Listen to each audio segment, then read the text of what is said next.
Well, I'm not gonna lie to you, come August 12th, early in the morning, we realized that we had a tiger bass tail. We had about 20 inches within 12 hours, and we knew this was no ordinary storm. Waking up that morning, hearing the thunderstorm going outside, it was something that was, like a normal thing. We have the thunderstorms here, but this was a little unusual. A lot of people could say that because, it was louder, rain was harder.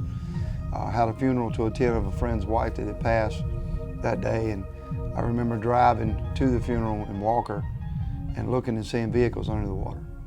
It hit me about then that this isn't normal. When you work in a place for 12 years, served on the city council another 13, so that place was 25 years in my life. And to walk in and see 4.5 feet of floodwaters, the level was 4.5 feet in City Hall. I just it was indescribable to me. Next thing I know that it's 2 or 3 o'clock in the morning, we have deputies showing up from other parishes with boats and stuff. We're rescuing, and we're getting 200 and 300 calls behind. We can't keep up. And next thing I know, I get this phone call that your 911 center is taking on water. From that point on, we became an emergency situation in which our firemen and first responders went out and started saving folks.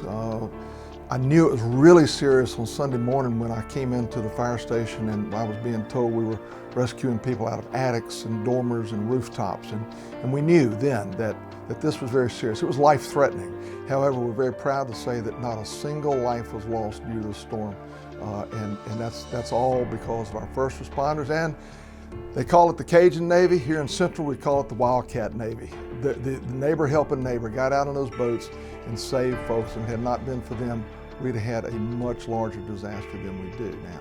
We had 16 schools that had some type of water damage. We were faced immediately with determining which schools were able to get back into quickly.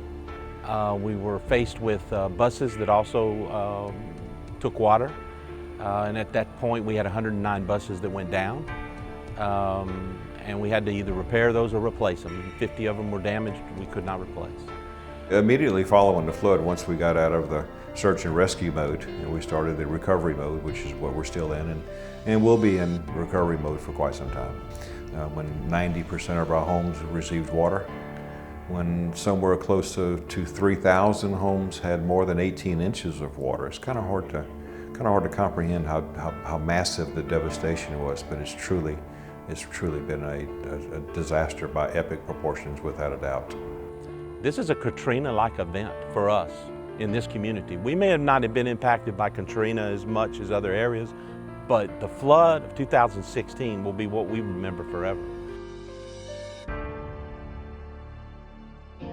Given the circumstances, given the situations, everything that happened, I think today, as we sit here, things are good in Livingston Parish, a lot better than could be expected. I know there's people that are still hurting, people that have walked away from their homes, but there's also a lot of people that didn't get affected by the storm when they're home, and I'm one of them. We were able to support those that have lost their homes. I've opened my home up to friends, have them come live with me. I know other people's done the same thing. We're helping our community rebuild. Currently, we have all of our students back in school. Now, we do have some schools that are being platooned. We have 5 schools in Denham. Denham was the most severely hit area that we had. We have 5 schools in Denham that are still not back on their site. By the midterm, we will have all 5 of those schools off of where they're at right now. Denham Springs High, Denham Springs Freshmen, they will go back to their campuses. The other 3 schools that we have, Southside Elementary, Denham Springs Elementary, and Southside Junior High, will be located on temporary campuses. The debris pickup is almost complete. We have made 2 complete passes through the entire city. Our 3rd one will start again next week, and we will wrap it up on the 28th or 29th of October. We've obviously got the debris picked up now. It's important that we try to get everybody back into their homes as quickly as we can. And that is a process that we work on here through our permit office and through City Hall. We have to get our commercial businesses back up. We have to have a place for our folks to go shop, and of course contribute to the sales tax base that we so desperately need here in the city. We have to get back to some sense of normalcy, so we'll start off with Halloween like we always have. We have a whole list of events that follow Thanksgiving. I think we have another church that's going to have a big Thanksgiving type dinner for us as a community, because we're only 60 days out now, so some folks may not even have a home to go back to. Some people may not have an oven to cook a turkey in for Thanksgiving. They may not have a dining room table, so those are the kinds of things we have to try and put together as a community so we can stay together as a community and celebrate these holidays. One of the things about this community is that they're very prideful people, and they're proud of their schools. And our goal is to get those schools back to where they were and even better, so that we can continue in this parish to provide a great public education for our students. But football, man, that's South Louisiana. This parish revolves around all of its sports activities, but football, you know, that's fall. That kind of is a way of easing the hurt, easing the suffering by seeing something that is constant football at this time of the year. The Friday night lights are great in Livingston Parish. I'm glad to see that we're able to get back and get into the groove of things, because those kind of things help us move forward. Tonight we play Central, don't we? Oh my goodness, huh? More of the old time rivalries in high school football that we're excited. We're excited that we're going to be able to. We're excited that they're going to come see us in our stadium. And you know, these are the types of things that pull a community together. Yes, we have a great rivalry with Denham Springs, as we do with a lot of the teams that we play. But this is something special. It has been for many, many years. We've got lots of family and friends that live in Denham Springs. We circle this game at the beginning of each year. We look forward to it. This is probably the biggest game on our calendar every year.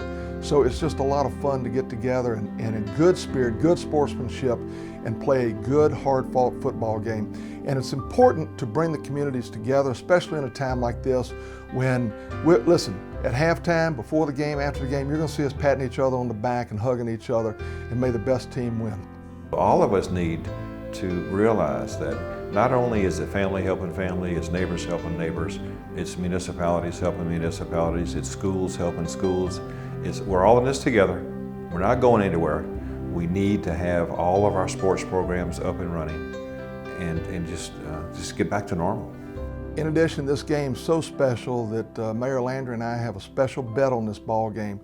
The losing mayor has to wear the other team's colors for one day in their office next week. So there's a lot riding on this game, and all I need to know is Mayor Landry, what size shirt do you wear?